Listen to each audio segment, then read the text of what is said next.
Stock market లో invest చేసి మీ డబ్బులు డబుల్ చేసుకోవాలనుకుంటున్నారా? సుందరరామిరెడ్డి గారి లైవ్ సెమినార్ కి అటెండ్ అవ్వండి.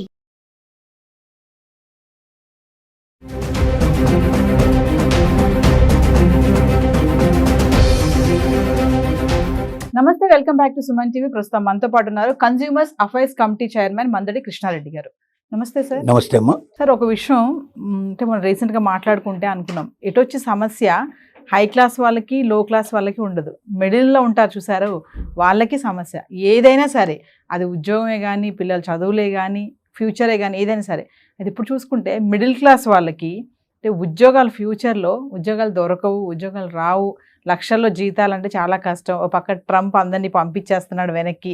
మరి వాళ్ళంతా ఇక్కడికి వచ్చేస్తే మరి ఇక్కడున్న వాళ్ళకి ఉద్యోగాలు, వచ్చిన వాళ్ళకి ఉద్యోగాలు, ఇవన్నీ కుదిస్తే చాలా ఉద్యోగాలు పోతున్నాయి అక్కడ. అంటే మరి పేరెంట్స్ ఎలాంటి దృష్టిలో పెట్టుకొని పిల్లల్ని చదివించుకోవాలి అంటారు? అంటే మామూలుగా చూసుకుంటే నువ్వు డాక్టర్ అవ్వాలి, నువ్వు ఇంజనీర్ అవ్వాలి, నువ్వు సాఫ్ట్వేర్ అవ్వాలి, నువ్వు ఐటీ ఎంప్లాయీ అవ్వాలి, లేకపోతే మంచి కట్నాలు రావాలి, ఇలా ఆలోచిస్తూ ఉంటారు ప్రతి ఒక్క పేరెంట్ కూడా.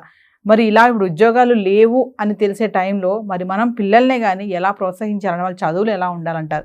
ఓవరాల్గా దీని గురించి ఏం చెప్తారు సార్? చాలా గుణాత్మకమైన మార్పు రావాల్సిన పరిస్థితులు ఏర్పడ్డాయి.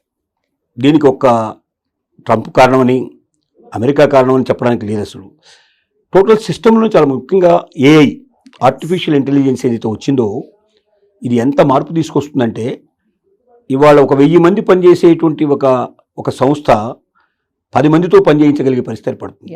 990 ఉద్యోగాలు తీసేసి స్టేజ్కి వస్తుంది. ఎందుకంటే ఈ 990 మంది ఏం చేస్తున్నారో ఆ పని అంతా కూడా ఏఐ చేసేస్తుంది, ఒకటి చేసేస్తుంది రోబో. దానికి మనం ఇన్స్ట్రక్షన్ ఇస్తే ఆ ఇన్స్ట్రక్షన్ ప్రకారం మొత్తం చేసేసి వీళ్ళు చేసే పని అంతా కూడా అక్కడ చేసి రెడీగా పెడుతుంది. వీళ్ళకన్నా స్పీడ్గా చేస్తుంది, వీళ్ళకన్నా ఎక్యురేట్గా చేస్తుంది.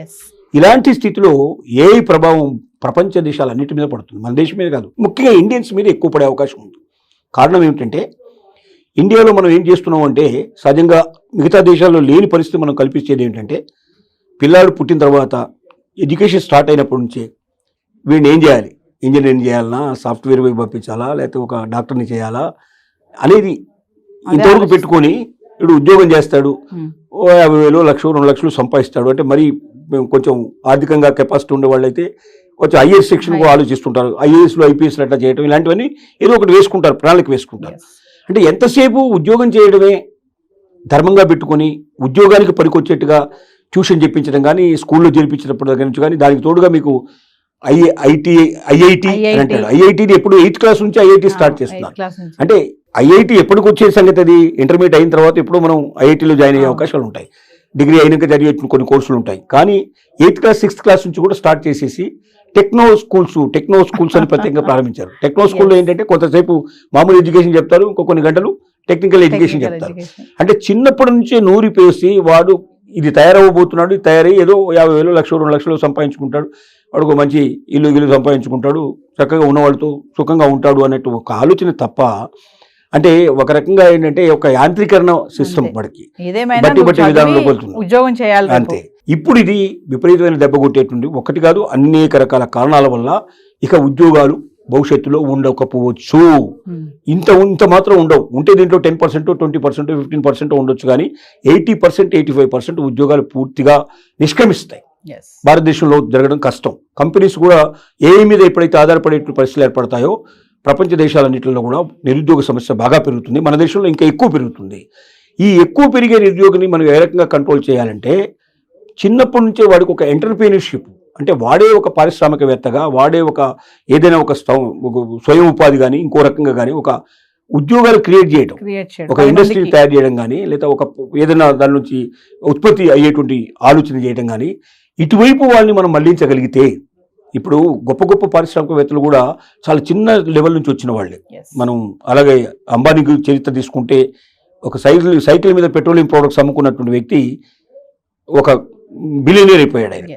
అలాగే పుల్లారెడ్డి స్వీట్లు మనం ఆలోచిస్తే, పుల్లారెడ్డి గారు సైకిల్ మీద స్వీట్లు తయారు చేసి వాళ్ళ భార్య తయారు చేస్తే తీసుకెళ్లి ఇంటింటికి వెళ్ళి అమ్ముకున్నవాడు. ఇవాళ 40 దేశాల లోపల స్వీట్ షాపులు మెయింటైన్ చేసే పరిస్థితి ఏర్పడుతుంది. అంటే ఒక గొప్ప పారిశ్రామికవేత్త డబ్బులోంచి రాడు, బాగా ఉన్నత కుటుంబాల్లోంచి రాడు. చిన్నప్పటి నుంచి ఆలోచన, మన మస్తిష్కంలో మనం ఏదో సాధించాలి, ఏదో చేయాలి, ఇప్పుడు జాబ్ చేయాలని మనం పిల్లల్ని పెంచుతున్నాం. అలా కాకుండా నేనే జాబ్స్ ఇచ్చేటువంటి స్టేజ్కి రావాలి అనే దశలో మనం పెంచినట్టయితే ఆ రోజున బాగా సక్సెస్ అయ్యే అవకాశాలు ఉంటాయి. ఒకేసారి పెరిగిన తర్వాత ఉద్యోగం దొరకకపోతే ఆ రకంగా తయారైన వాడికి ఆ ఉద్యోగం తప్ప ఇంకేం చేయలేడు వాడు. చేయలేడు. వాడంతా వాడు స్వయం ఉపాధి కల్పించుకోవడం కానీ లేకపోతే ఒక ఎంటర్ప్రీనర్ జాబ్ కానీ చేయలేడు. ఎందుకంటే చిన్నప్పటి నుంచి ఐడియా రావాలి, ఆ ఆలోచన వచ్చిన వాడు మాత్రం చేయగలుగుతాడు. కాబట్టి మన కుటుంబాలు ఇక నుంచి ముఖ్యంగా మిడిల్ క్లాస్ కుటుంబాలు ఎక్కువగా బాధ్యత ధ్యానం పెట్టాల్సింది ఏంటంటే వాళ్ళు ఉద్యోగాలు తయారు చేయడానికి మా పిల్లలు ఉన్నారు అని యాంత్రికంగా వాళ్ళని ఉద్యోగస్తులుగా మార్చే ప్రయత్నం కాకుండా ఇక భవిష్యత్తులో ఉద్యోగాలు ఉండవు, 100% ఉద్యోగాలు పోతాయి, ఎగిరిపోతాయి. అంటే ప్రభుత్వ రంగ సంస్థలు కూడా ఉద్యోగాలకు ఆఫర్ చేయలేవు ఎక్కువ. ఎందుకంటే ఈ గుదిబండలాగా తయారైపోతారు. ప్రభుత్వ రంగ సంస్థల్లో ఒక ఉద్యోగి చేరితే వాడు జీతానికి జీతం తీసుకుంటాడు, జీతంతో పాటుగా పైన వచ్చే ఆదాయం కోసం వెయిట్ చేస్తాడు.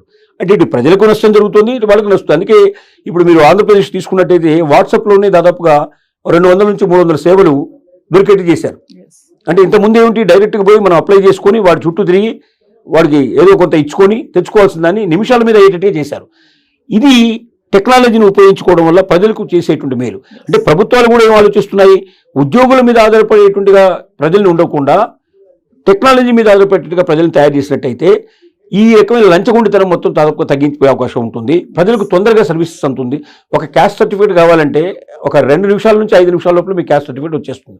మీ మార్క్ లిస్ట్ కావాలంటే ఒక 2 minutes 5 minutes మార్క్ లిస్ట్ వస్తుంది. అంటే ఇంత క్విక్గా ఇంట్లోంచి కదలకుండా దానికి ప్రిస్క్రైబ్డ్ అమౌంట్ ఏముందో కొన్నిటికి అమౌంట్ ఉంటుంది, కొన్నిటికి అమౌంట్ ఉంటుంది, అది కట్టేసేస్తే మీకు 5 నిమిషాలు 10 నిమిషాల్లో మీకు రిజల్ట్ వచ్చేస్తుంది. అంటే ప్రభుత్వాలు కూడా ఉద్యోగులు చేయలేంత వరకు తగ్గించుకోవాలని ప్రయత్నం చేస్తుంది.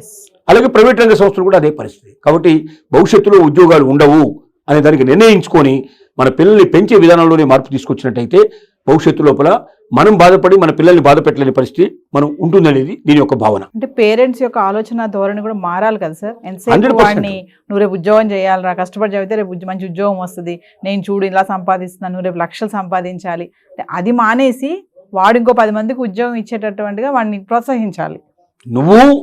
నువ్వు బ్రతకడమే కాదు, మిగతా వాళ్ళని బ్రతికించే పరిస్థితి రావాలి. నీలో ఆ లక్షణాలు ఉన్నాయి, నీకు ఆ కెపాసిటీ ఉంది.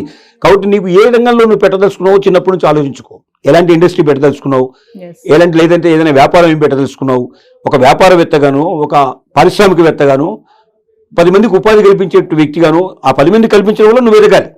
అది వాళ్ళకి కల్పించడం కోసం నువ్వు బతకడం కాదు. నువ్వు ఎదగాలంటే ఏదో ఒక చిన్న పరిశ్రమ ఏర్పడతాయి, చిన్నదా పెద్దదా, నీ కెపాసిటీని బట్టి లెవెల్ బట్టి నువ్వు ఎదగక తప్పదు. కాబట్టి ఈ వైపుని నీ ఆలోచన పెట్టుకో. ఏ రంగంలోకి వెళితే నువ్వు బాగా డెవలప్ అవుతావు. ఉద్యోగం అనేది ఆలోచన మాని, నీకు ఉద్యోగాలు దొరకవు భవిష్యత్తు అని తల్లిదండ్రులు చిన్నప్పటి నుంచి ఇప్పుడు చెప్పాలి. ఇప్పుడు దాకా ఏం చేస్తున్నావు అంటే నువ్వు ఏదో ఒకటి కావాలి, ఏదో ఒకటి సాధించాలి, నువ్వు ఇది కావాలి అది కావాలని మనం ప్రత్యేకంగా చెప్తున్నావు. ఇక ఇవి కావాలని కాకుండా నువ్వు ఇటువైపు చేస్తున్నావు. ఒక డాక్టర్ కావడం కాదు, నువ్వు ఒక హాస్పిటల్లో పెట్టగలగాలి, లేదా ఒక మెడికల్ ఎక్విప్మెంట్ ఏదైనా తయారు చేసేటువంటి ఇండస్ట్రీ నువ్వు పెట్టగలగాలి.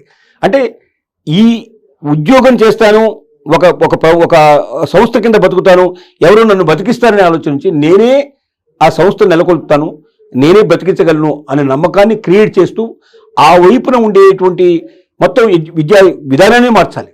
అంటే ప్రభుత్వాలు మార్చాల్సి ఉంది, ప్రజలు కూడా మార్చాల్సిన అవసరం ఉంది.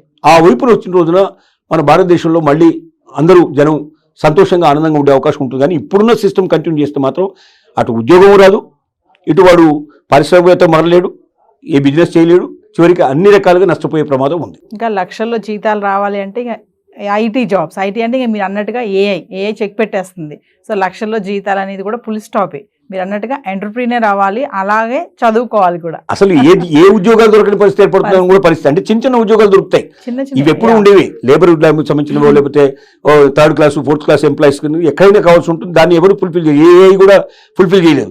ఫైల్స్ ఇక్కడ నుంచి అక్కడికి వెళ్ళాలంటే ఏఐ మోసుకుపోలేదు కదా, రోబోల్ని పెట్టేసి ఈ ఫైల్స్ అన్ని అక్కడ నింపడం అంత సులభమైన విషయం కాదు. కాబట్టి చిన్న ఉద్యోగాలు ఉంటాయి.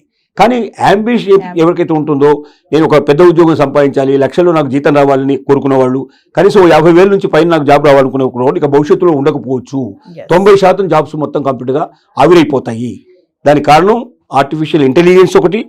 ఇలాంటి అమెరికాను ఇప్పుడు యూరోపియన్ కంట్రీస్ అన్ని కూడా తీసుకున్న నిర్ణయాలు, మా దగ్గర బతకడానికి రావద్దు, మీరు మా దగ్గర ఉద్యోగాలు వద్దు, మా వాళ్ళకే ఉద్యోగాలు ఇస్తామని తీవ్రమైన నిర్ణయం తీసుకొని దాని ప్రకారం ప్రయాణం చేస్తున్నాయి. కాబట్టి ఈ పెద్ద దేశాలు, అభివృద్ధి చెందిన దేశాలు తప్ప మామూలు దేశాలు అయితే మనకన్నా చాలా తక్కువ స్థాయిలో ఉండే దేశాలకు మనం వెళ్ళినా పెద్ద ఉపయోగం ఉండదు. కాబట్టి ఖచ్చితంగా ఇప్పటి నుంచి ప్రణాళికలు మారాలి. ముందు తల్లిదండ్రుల ఆలోచనలో మార్పు రావాలి. వాళ్ళలో మార్పు వస్తే వాళ్ళు పిల్లల్లో మార్పు తీసుకొచ్చే ప్రయత్నం చేస్తారు. అలాగే ఉపాధ్యాయుల ఆలోచనలో మార్పు రావాలి. పిల్లవాళ్ళకి చెప్పేటప్పుడే మీరు ఇలా తయారు కావాలని వాళ్ళు ఉద్బోధన చేయాలి. ఆ రకమైన అంబిషన్స్ తోటి ముందుకెళ్ళగలిగితే డెఫినెట్గా మనం సక్సెస్ అయ్యే అవకాశాలు ఉంటాయి. Thank you.